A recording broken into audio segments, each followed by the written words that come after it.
Pernah nggak sih kamu penasaran kenapa jerapah nggak pernah batuk? Gimana bisa ya? Hewan setinggi itu nggak pernah kelihatan batuk?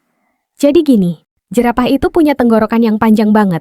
Bisa mencapai 2 meter. Tenggorokan yang panjang ini ternyata bikin mereka susah banget untuk batuk. Alasan utamanya, batuk itu terjadi karena tubuh ingin membersihkan saluran pernapasan. Tapi untuk jerapah, tenggorokan mereka terlalu panjang. Dan struktur tubuh mereka nggak memungkinkan untuk melakukan batuk seperti hewan lainnya.